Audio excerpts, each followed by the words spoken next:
clear out your calendars for 2018 Superweek. Okay. All right. I'm just sitting in for the famous guy. Yeah, come on, Tim.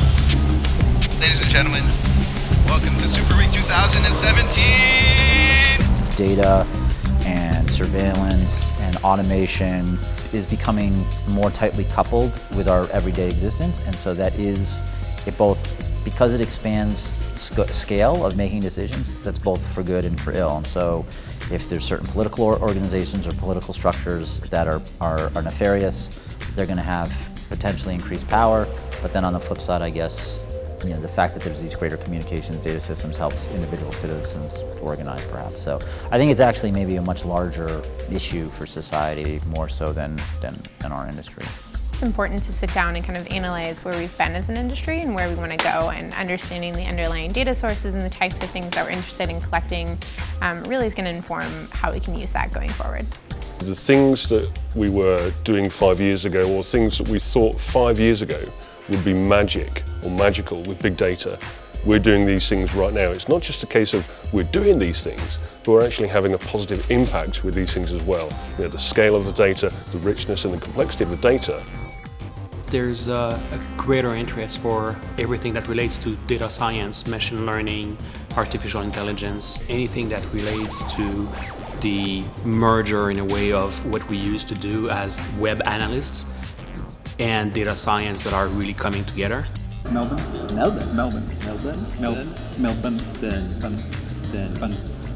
Lots of people seem to be talking about it and how it's coming to affect everything in the industry. Maybe if you look in the far future, you might find that very, very intelligent systems could do the job of analysts better, more efficiently and cheaper. It's a bit dystopian. I don't really subscribe to that theory. I kind of think that if there's enough support coming through from machines and coming through from automated tools, it just means that the analyst becomes kind of elevated. There's a lot of fear about machine learning and people losing their jobs, and people worried that they might not be needed in 5 years' time. But I think it's the complete opposite. The people at this conference are in the best position for the upcoming changes. The most important thing for AI or machine learning or deep learning is the data. And the people here are the people that understand all of that data. So they should be less worried about losing their job. They should be more excited that they're going to have even more work, even more exciting work, and they should start looking at how they can get involved with that from now. As an analyst, that is a general skill set. And so, no, I don't think there's really a threat there if you consider yourself an analyst. If your job is just to run or operate a tool, then I think maybe there isn't like a good long-term prognosis for that role. We are getting rid of the manual analysis work, as we have done that, like previous years. But analysts will, of course, talk with the business and think about the business questions. There is going to be increased pressure on people to kind of up their game, especially on the technical side. I think what's going to be important for a lot of analysts is to improve their skill set, maybe step outside of just using certain tools, maybe just step outside of just using Google Analytics or just using Adobe, and maybe taking a look at what's out there. You need expensive or high-tech technology to do that, and that price has gone down, so now it's possible. And I think people are just smarter with the new technology, so new ideas can actually now take place with the new technology. It's just getting easier and easier for us as analysts to use it. So our talk on Friday is going to be about how we can call machine learning from Google Tag Manager, and Google will return it and give you the data in the same session.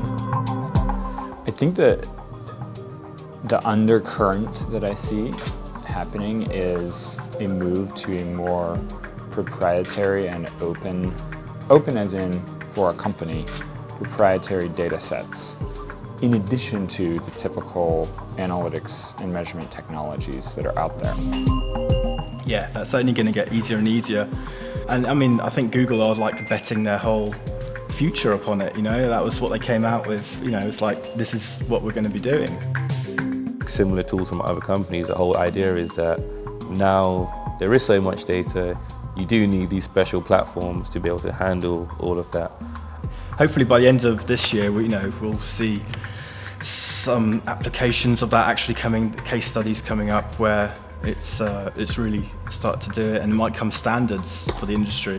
Universal analytics and a bit of machine learning to tag your images or something like that. There will be more and more organizations extending what they can do with their traditional analytics vendors by leveraging those cloud-based data warehousing, data processing, perhaps even some more sophisticated types of technology like machine learning and analysis of data. And that, I think, will propel adoption of more of these internal systems.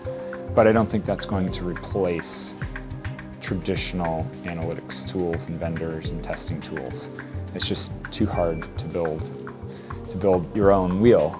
And what we found is really the market has kind of matured up into that way of thinking. And so for us, it's a whole new world, because every day or every week, essentially, you're hearing some new advance in AI or machine learning and how it's being used, being deployed in more and more use cases and domains. And we're starting to see that actually in our industry, that there's a lot more interest in companies and organizations looking into sort of extending their capabilities in analytics and just not supplanting it. It's not a substitute, but it's like an addition. And really what it helps companies do, or it helps organizations do, is just scale the good work that their current people are doing. It's really about scaling things. We've got all these companies who are like trying to compete to be the provider of all this machine learning for companies. So using a lot of the Google stuff, but the Microsoft stuff's really good. The Amazon stack is really good as well. Definitely we're going to see that. We've heard a lot about it this week. It's definitely something we want to be working with and are using, and just want to do more and more of it, really. This year, people will find how to use that, and people will find problems which are better in solving with machine learning tools. So I'm looking forward to it because it's very interesting and very fascinating, and because we have some quite good expertise in Yandex and machine learning. We have a lot of machine learning products and products inside, products outside. So it's very interesting for us to see how the world is changing in that way. I think this whole world of machine learning and analysts who are more kind of hands-on and doing stuff with the data, not so much relying on kind of the, here's my web analytics tool and what is it giving me. Actually, after being here for the week and some of the presentations and a lot of the discussions that we've had just in between sessions, I'm really excited. Normally I say I don't really think anything huge is going to happen in the next 12 months because large companies move slowly and everything is going to be 3 to 5 years. But now starting to see examples of digital analysts being actively involved and saying, let's take the data we've got, run it through algorithms, machines, something, feed that back out to the website. The last few years there's been a lot of ideas and the technology hasn't quite been ready for all the ideas. I think now the technology is ready, people are ready, and you can already see at the conference this week that everyone is starting to do this amazing work, sharing ideas, sharing what new technology they're using. So yeah, I think it's just going to be a year of new ideas exploding. The challenges for the analytics industry this year and I think in the near future is a combination of advancing capabilities within being able to do new things with data, new technologies that allow the processing of data, the collection of data, and keeping on top of the curve, right? What I mean to say is that there can be a competitive advantage for some companies who are able to use data effectively. So I think that the challenge that companies are going to have is staying ahead, right? Because otherwise the other companies are going to have a competitive advantage by being able to use technologies to allow them to do better prediction, better forecasting, make better decisions.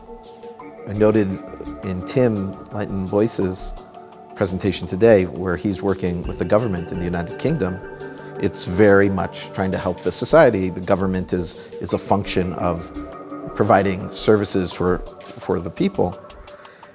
And the analytics that they're receiving allow them to improve the user experience in terms of access to government services. One of the big issues that we have with such a colossal site is navigation and search. The biggest team in the working on the site is actually called Finding Things. That's literally what it's called. I'm not part of that, but I understand some of the challenges they had. And so one of the things I was listening to here about this idea of, to some extent, sort of predictive navigation, and it was sort of lodging in my mind as maybe that is the type of thing that we could be looking at in terms of not pushing a product in front of somebody that we think is the one they're going to be looking for. In our case, is helping people get to the content on the site that's about what it is they're trying to do. Our ideal is that people should do what they want to do as quickly as possible. Nobody wants to interact with government websites. You're there to do something that you need to do. Need might mean that it's something you have a strong desire or interest to do, finding out about information. Need might even, in the context of government, be something that you need to do, like start filling in your tax return or something of that type. Whatever it is, people don't actually want to spend a lot of time doing it. They want to get to the thing that they want to get to as quickly as possible. One of the things that I've become a little more aware of and is a growing trend is data transparency in government. And so Tim-Leighton-Boyce, who presented here at Superweek, the kinds of things they're doing in that organization that he's working with is, I think, really profound. And I also think there are exciting opportunities happening in the world of open data. So there's a new platform, data.world, which allows for the import, maintenance, and sharing of open data sets. And this is creating, hopefully, a more unified capability for people to create more correlations between disparate datas and hopefully then drive towards identifying things that can be solutions for common problems, sort of, I don't know. The opportunity is very, very wide open. As an organization, we're fiercely committed to the concept, I think, of open data. We publish a lot of data. There's part of the site that publishes lots of data files of statistics, of information about various things. I mean, curiously enough, the little bit of the site that I'm involved in has information about the relationship between local government and local authorities, local councils.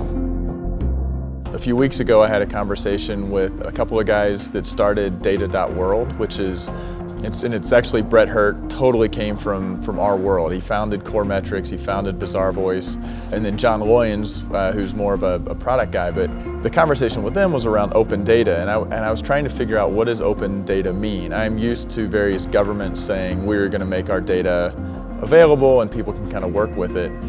The way they framed it, which I found kind of fascinating and awesome, was that they want to do for data what GitHub did for Git, which is make that data much, much more accessible, and both kind of in a sneaky way promote better sharing of data within organizations through a mechanism that is the same mechanism for sharing data more publicly.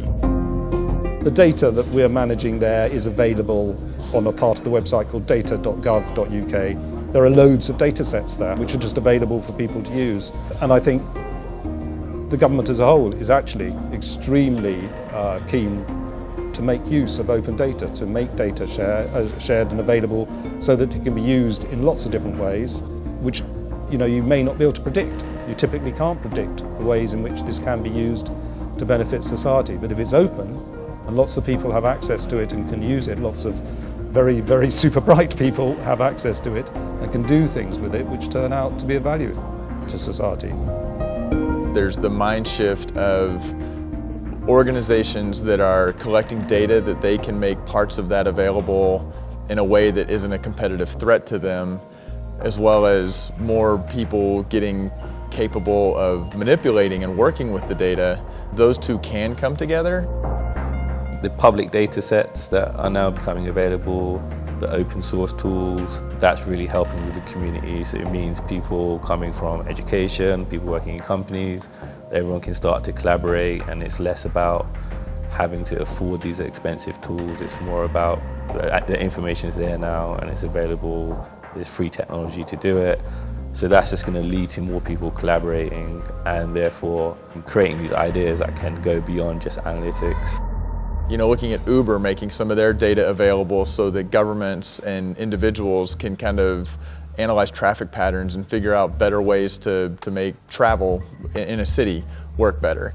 So I think that's starting to become a real, something that people who, like myself, we have our digital analytics examples, but hey, on the side, I really like playing with data, and it's a good way for me to play with some new skills, is to go and get some of this other data where I might be able to do something so I can start volunteering as an analyst. Like, it never crossed my mind that when I would do volunteer work to try to make the world a better place, that I would literally could take my skills as an analyst and do that.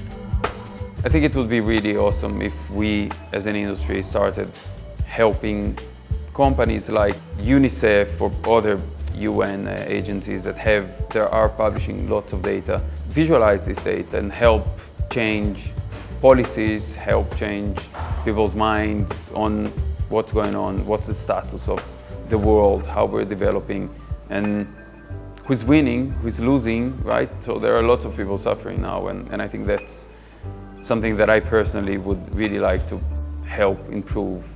And as an industry, that's where I think we should contribute or bring our knowledge in to make the world a better place. Education is quite an interesting application. How people are, a lot of online learning is getting more and more, and that's able to reach people who maybe couldn't get as much education as before. So tailoring education programs so that they are really beneficial to that area, you know? It might get into social engineering or something like that, but yeah, it'd be interesting if we all get at the moment we've got like tailored Netflix and tailored Twitter feeds, but maybe there's tailored education suiting our personalities and things like that. So, and I think that would be really great, because we've got kind of like a generalised education for a lot of people at the moment, which works for some but not for others. So maybe, if we could look after those people and do more specialised education for them, that would be really good. Of course, at the same time, they have to counter all the issues of privacy, which are completely legitimate. So there's a whole bunch of stuff to be figured out, but I think there's a lot of potential. On the one side, there's privacy, and on the other side, there's to do this well and to help our customers, we need to be able to have an ability to measure cohesively across all these different environments. And that still is a huge outstanding challenge as to how technically you do that and how to do that in a way that is appropriate for privacy considerations. If people who are organisations who are behaving less scrupulously than ones such as the one I work for, if those people build up a climate of fear about what this data is being used for, it is a very, very simple problem that you reach a tipping point and suddenly people are really, really hostile to the whole idea of tracking of any type. The perception that we have about being tracked and to which extent our personal information can be used and abused. So I think that's one threat. That, I think, would make things extremely difficult for the industry as a whole. And I do find it troublesome just how far some people go with not just retargeting, but way, way beyond that. And I feel there is always the risk there of people becoming extremely concerned about it. What we need to address, and this is fundamentally important for the industry, and for, indeed, with reference to your first question, in society as well, is to answer and address the privacy question, okay? Now, I don't see it as a blocker right now, but what I do feel is that the technology has always and is always moving faster than the law can keep up, okay? So this isn't actually an impediment to making progress with the technology, but in terms of the potential cataclysmic outburst that could come from users and the public when there is a realization that there is a privacy breach or an unethical implementation. That's what we need to avoid. We need to recognize that behaving responsibly and making self-regulation and self-policing a core part of what we do That is a key realization, has to happen. That's a fundamental aspect that needs to be addressed in the coming year. I just hope that at least the question about what personal data is will be answered, but it's just a hope. I'm afraid that these problems can't be solved in 1 year, maybe in 5 years, maybe. But now the problem is arising one more time, so we will see some changes. And it's important to protect it. However, it's important to be able to create the regulations that bring common sense to it and not overreactions one way or the other. Some legal issues in Russia starting to exist, like storing data in Russia, not outside of Russia. So we're our government trying to build some privacy scope about Russian people, similar or kind of similar to Europe. And it's also the beginning, but it will change some of the points of digital analytics also in the world, because let's say Google Analytics can't save data in Russia, and the Yandex Metrica can save, but we also have some problems with that because we have some data centers in, let's say, Finland and other countries. I believe that's the most important point.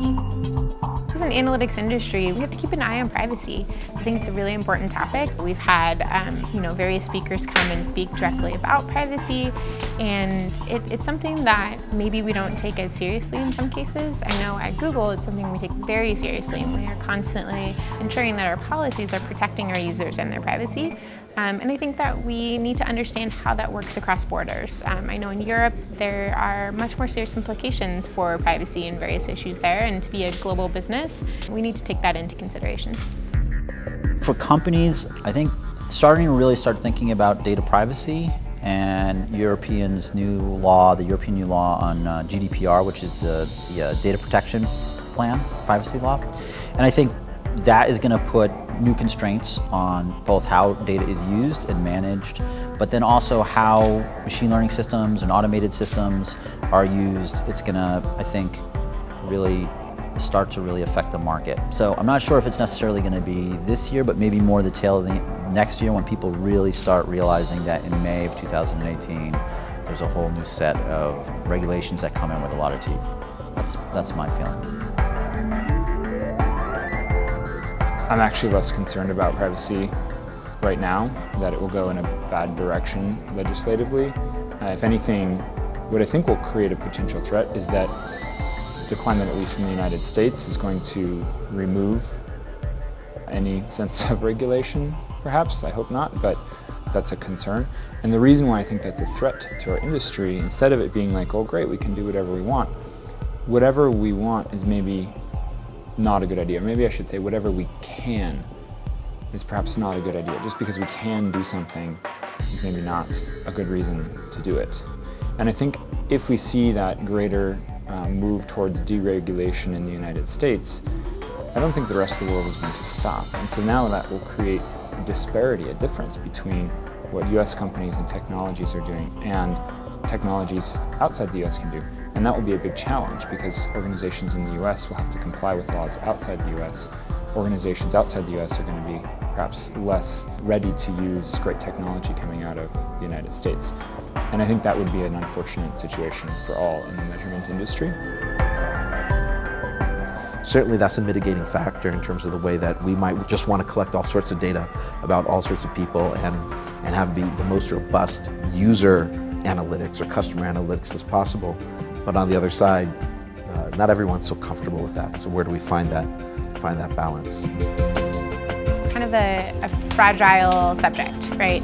We need to make sure that we get it right. We have, the right to be forgotten, or we're letting people know that we're collecting information about them depending on where you are. But I also think that as users, as people on the internet, there's a certain level of, not privacy, but, willingness to give up that information in order to get a more personalized experience and experiences that you want when you're surfing the internet. As it gets down to more and more user level data that we can do, and the probabilistic things that we can be doing, where if lots of people are opting in here, then we can use that data to sort of get information about you even if you've not opted in. That's an interesting problem, and I wonder how if that's gonna burst or something like that. think that's a really exciting area, and I think that we're just getting started there. I think there's a lot we can continue to do to make the web a much more personal experience for a lot of people without being creepy. And I think another area that I'm very interested in going forward is mobile. I know that we have continually said for the last many years that it's the year of mobile, but I think that we're getting to a place now where we can actually start to tackle some of the things like cross-device, cross-platform, and start to make that journey much more connected for users across all those devices. It's possible to do it now. It just takes a lot of forethought, planning, and execution to do it. We have to stop measuring stuff like it's 20 years ago. If we have big gaps in what we measure, we're unable to tell the story. We're unable to know the customer and understand their experience. The concept of what a website is beginning to fade away and dissolve. That people are using so many different devices and so many different ways of accessing information. The concept of I will build a website and people will come to it is getting a bit fuzzy. The other thing with it is that who's looking at the overall picture? And I think that can actually degrade the overall customer experience and brand experience. And long term, that's very bad.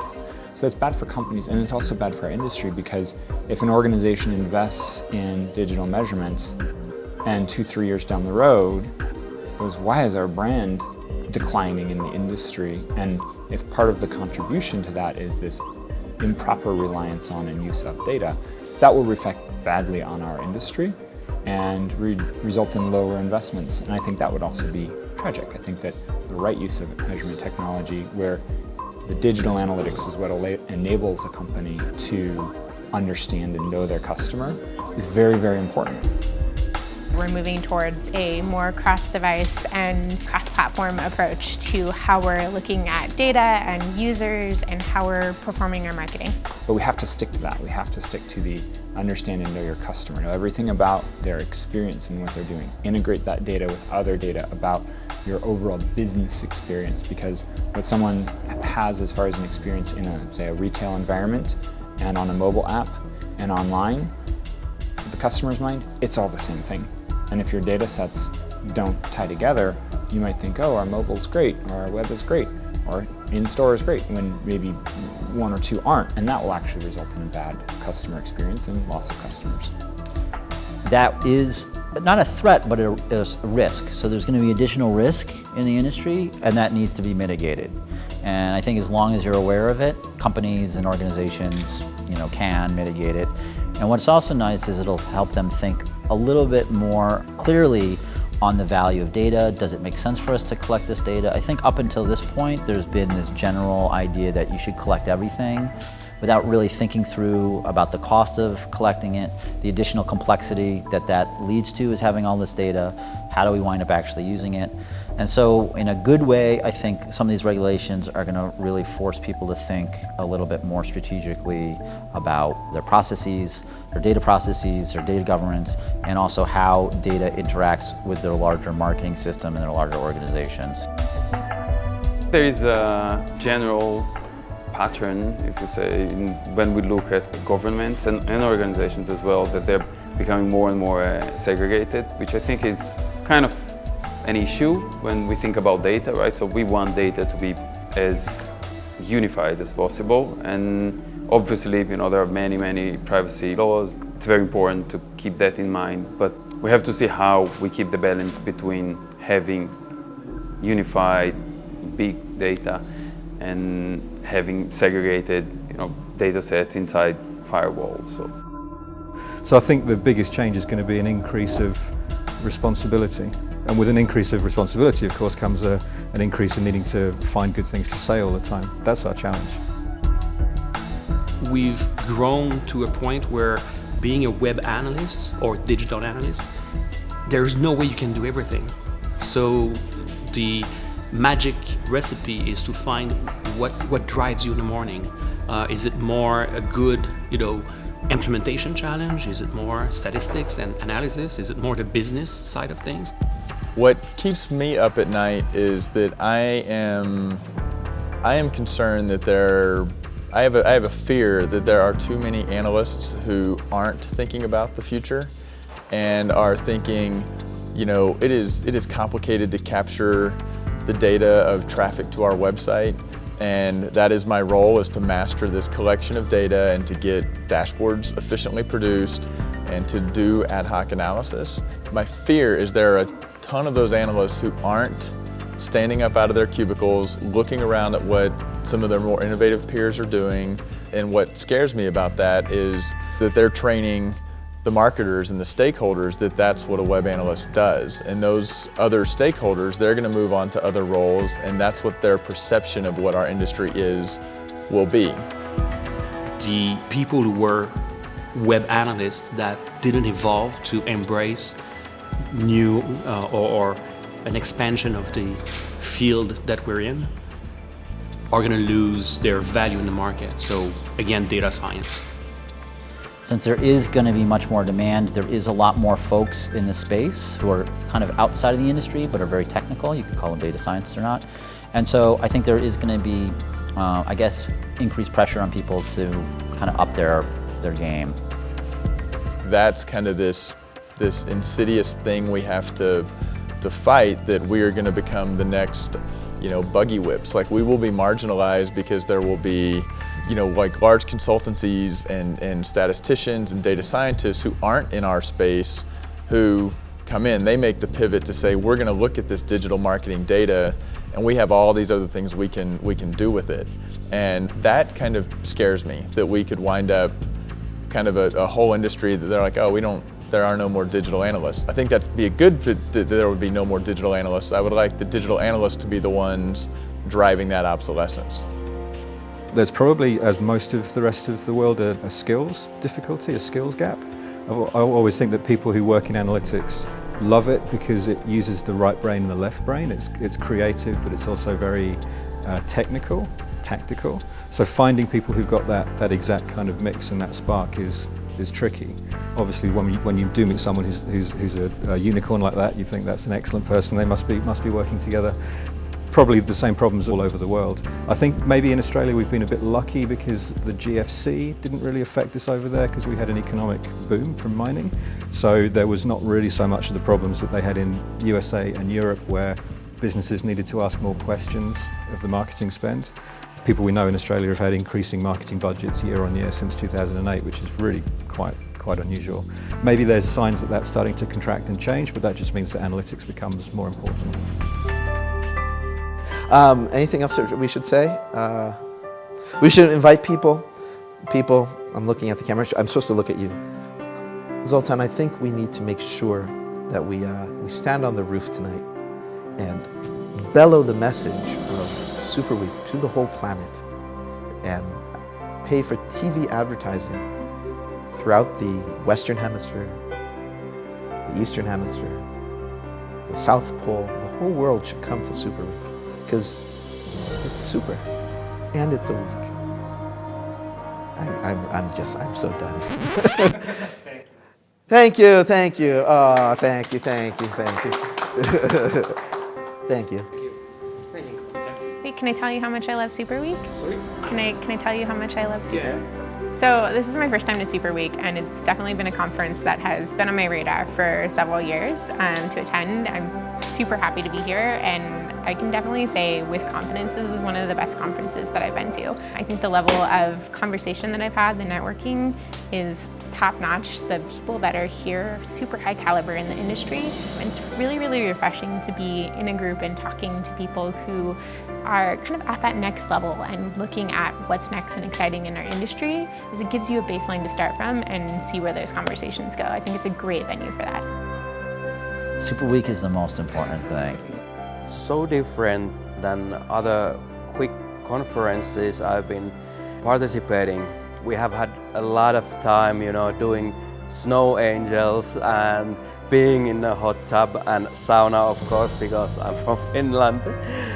So you have more time to talk with the colleagues and change some ideas. It has been a super week. This is by far the warmest conference.